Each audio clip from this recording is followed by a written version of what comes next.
నమస్తే. కథా శీర్షిక నర్తకి. రచన డివి రమణి గారు. చదువుతున్నది రాధిక. ఇక కథలోకి వెడితే, తద్ధిక్ తకధింతో తాం తద్ధిక్ తకధింతో తత్తద్ధిగిధి తత్తద్ధిగిధి తత్తద్ధిగిధిగితో. కాలికి గజ్జిగట్టుకుని చెంగు చెంగున స్టెప్స్ వేస్తూ పూర్తిగా లీనమై నాట్యం చేయటం ఇంకా కళ్ళ ముందు నుంచి చెదరలేదు. ఇప్పుడే పెళ్లి వద్దంటున్నా పెళ్లి చేశారు. పెద్దలందరూ అన్ని వివరాలు సేకరించి చర్చించుకుని జాతకాలు అన్నీ కలిశాక సంబంధం ఖాయం చేశారు. మంచి సాంప్రదాయమైన కుటుంబం. అతడు సాఫ్ట్వేర్ ఇంజనీర్. చూడచక్కని రూపం, 5 అంకెల జీతం. అతన్ని చూశాక సుందర్, పేరుకు తగ్గ సుందరమైన రూపం. సమ్మోహనంగా ఉండటంతో కారణం దొరకలేదు నో అనటానికి. అతను ఎంతో ఇష్టపడ్డాడు. పెళ్లి అనుకున్న 15 రోజులకల్లా పెళ్ళైపోయింది. వాళ్ళకి ఇతడొక్కడే కొడుకు. 2 డాక్టర్లే. అమ్మా నాన్న చాలా సంబరపడ్డారు. సహజమేగా, చక్కటి సంబంధం అంటూ బంధువులంతా ఒక్కటే పొగడ్తలతోటి ముంచేశారు. అంతా నా అదృష్టాన్ని కొనియాడిన వాళ్లే తప్ప ఒక్కరూ అతడు అదృష్టవంతుడే, కళ్యాణి లాంటి మంచి అమ్మాయి దొరకటం అని అనలేదు. ఘనంగా పెళ్లి చేశారు. చీరా సారెలతో ఆడంబరంగా అత్తగారింటికి పంపారు. యథావిధిగా ఏ లోటు చేయలేదు. అమ్మ హౌస్ వైఫ్, నాన్న డిగ్రీ కాలేజీలో లెక్చరర్. నా తర్వాత నాకు తమ్ముడున్నాడు. వాడింకా చిన్నవాడు, చదువుకుంటున్నాడు. నాట్యం అన్నది నా ఊపిరని నాకు, నన్ను మానేయమనే వరకు తెలియలేదు. పుట్టింట్లో ఎవ్వరూ దేనికి నాకు నో అనలేదు. ఏదనుకున్నా జరిగిపోయేది. డిసప్పాయింట్మెంట్ అంటే ఏమిటో తెలీదు. డిగ్రీ పూర్తవ్వకుండా ఫైనల్ ఇయర్లోనే పెళ్ళైపోయింది. కాలేజీలో నాకు స్పెషల్ పర్మిషన్ వచ్చింది. ఫైనల్ ఎగ్జామ్స్ వచ్చి రాస్తే చాలునని. పరీక్షలు రాసే వరకు తనకి సందేహం కూడా రాలేదు నాట్యం మానేయమంటారని. చూస్తుండగా ఓ సంవత్సరం నాట్యం చేయకుండానే గడిచిపోయింది. చిన్నగా ధైర్యం చేసి శ్రీవారిని అడిగాను నాట్యం కంటిన్యూ చేస్తానని. నో అని ఓ గావుకేక పెట్టారు. తెల్లటి ఆయన మొహం గీసిన కందలా ఎర్రగా అయిపోయింది. ఎందుకు నో అంటున్నారు? పిస్తిపోతూ అడిగాను. ఎందుకా? అసలు ఎలా అడుగుతున్నావు? కళారాధనకి సంగీతం నేర్చుకుని ఉండవలసింది. నాట్యం చిన్నపిల్లలు చేస్తుంటే ముద్దుగా ఉంటుంది, బాగుంటుంది, పెద్దవాళ్లు కాదు. చాలా నెమ్మదిగానైనా దృఢంగా చెప్పారు. అదేమిటి, శోభానాయుడు, పద్మజారావు, రాధారెడ్డి ఇలా ఎంతమంది లేరు. నాట్యం తప్పు కాదే. ఇంకా సందేహం తీరక అన్నాను. నా భార్య 10 మంది ముందు గెంతులేస్తూ నాట్యం చేయడం నాకు నచ్చదు. చూసేవాళ్లు నీ నాట్యాన్ని కాదు, నీ శరీరంలో ఉన్న అందాలు ఎలా కదులుతున్నాయో అని కామంతో చూస్తారు, కోపంగానే అన్నారు.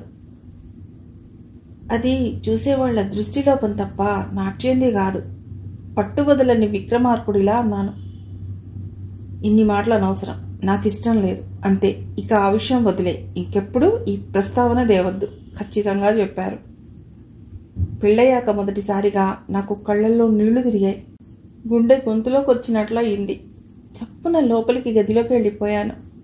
మంచం మీద వాలిపోయి వెక్కి వెక్కి ఏడవసాగాను. నిజమా? ఇది కళ? ఇక నేను జన్మలో నాట్యం చేయలేను, గజ్జె కట్టలేను. 10 సంవత్సరాలుగా నేర్చుకున్న కూచిపూడికి, భరతనాట్యానికి నువ్వులు నీళ్లు వదిలేయాలా? దుఃఖం ఆపుకున్న కొద్దీ ఎక్కువై తెరలు తెరలుగా నన్ను ముంచేస్తోంది. ఏడ్చి ఏడ్చి సొమ్మసిల్లినట్టు పడుకుండిపోయాను.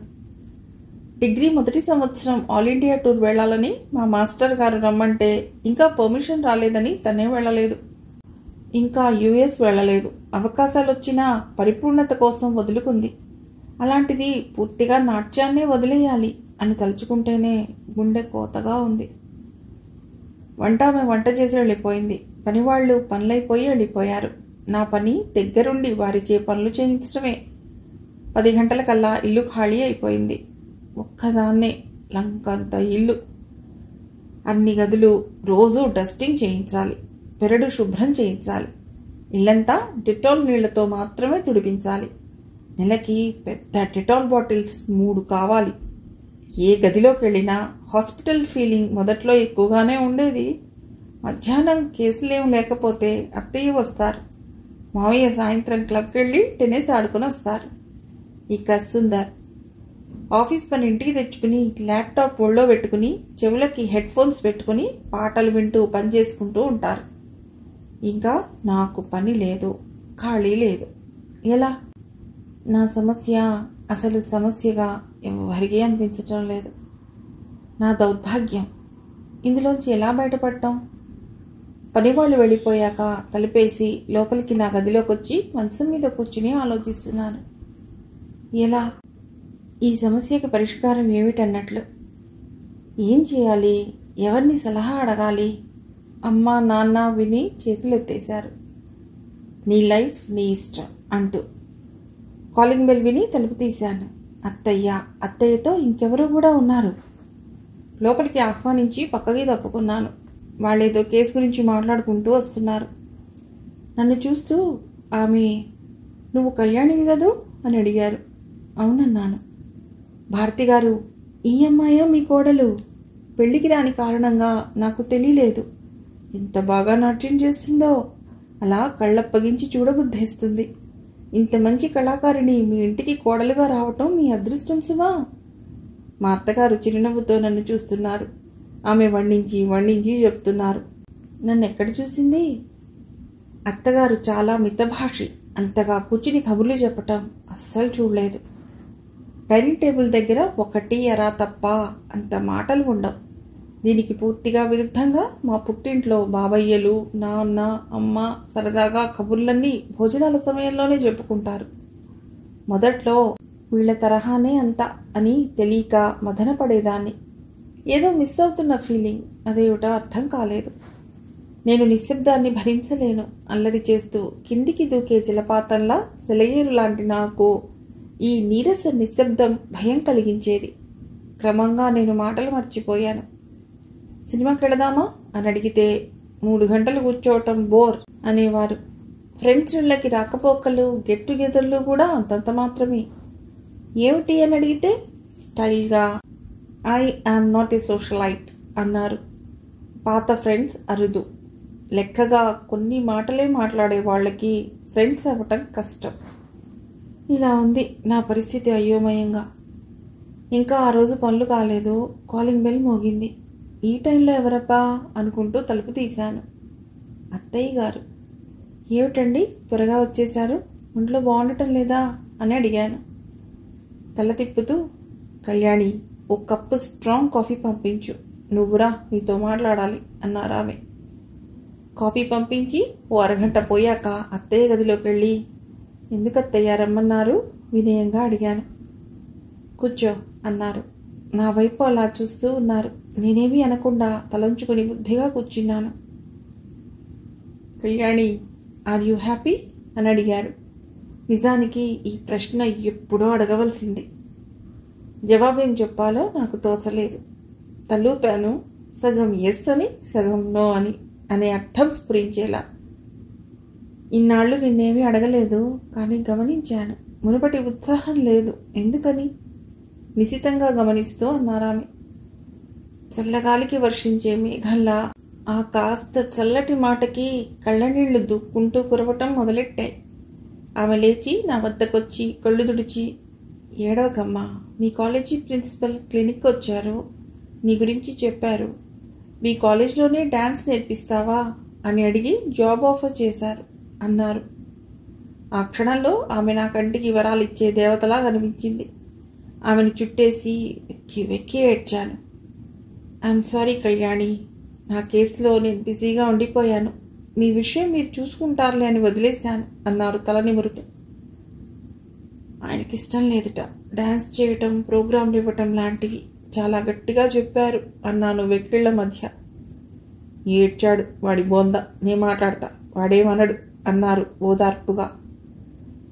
ఇన్నాళ్ళు నా గుండెల మీద నేను మోస్తున్న పర్వతమంత బరువు తీసేసినట్లయింది. నేను నా జీవితంలో నాకిష్టమైన పనులు చేయగలను అనుకోగానే చాలా ధైర్యం వచ్చింది. వెళ్ళి మీ మేడం నిగలు అన్నారు అత్తయ్య గారు. అత్తయ్య, ఇప్పుడే పెడతాను అని బయటకొచ్చి త్వరగా తయారైపోయి ఆటోలో విమెన్స్ కాలేజీకి వచ్చాను. కాలేజీలో అడుగుపెట్టగానే ప్రాణం లేచొచ్చింది. ప్రిన్సిపల్ మేడంతో సహా స్టాఫ్ అంతా చక్కగా పలకరించారు. మర్నాటి నుండే చేరమన్నారు. ఇంత మంచి అవకాశం నాకు వస్తుందనుకోలేదు. సంవత్సరం అంతా నేను పడ్డ క్షోభ నాకే తెలుసు. ఇప్పటికీ ఆయనతో చెప్పలేదు అని ఏమంటారోనని పీకుతోంది. కాలేజీ నుండి అమ్మ వాళ్ళ ఇంటికి వెళ్ళాను. అమ్మ విషయం విని చాలా సంతోషించింది. కానీ చూసుకోమ్మా, మీ ఆయనతో గొడవలు రాకుండా తన వంతు సలహా బాధ్యతగా ఇచ్చింది. నాన్న లేరు. కొంతసేపు ఉండి మా ఇంటికి వచ్చాను. హాల్లోనే ఉన్నారు సుందర్. మొహంలో కోపం. నన్ను చూస్తూనే మొహం తిప్పుకున్నాడు. అంటే విషయం విన్నారన్నమాట. చిత్రంగా నాకు భయం వేయలేదు. ఈసారి ఎదురు తిరగాలి అని నిశ్చయించుకున్నాను. ఏం చేస్తారో చూద్దాం. నాకు సపోర్ట్గా అత్తయ్య గారున్నారు అని నాకు నేను చెప్పుకుని లోపలికి వచ్చాను. నా వెనకే గదిలోకి వచ్చారు. నన్నొక్క నెట్టు నెట్టేసరికి దబ్బున మంచం మీద పడిపోయాను. నేను చెప్పాను కదా, ఈ డ్యాన్సులు నాకు గిట్టవని కళ్ళెర్ర చేస్తూ అన్నారు. మామూలు లెక్కలో ఆ చూపుకి వణికేదాన్ని. ఎదిరించాలని ఉంది, ధైర్యం చాలట్లేదు. అమ్మ దగ్గర ఏడ్చి సాధించుకున్నావా? ఈ కుళ్ళు తెలివి బాగానే ఉంది.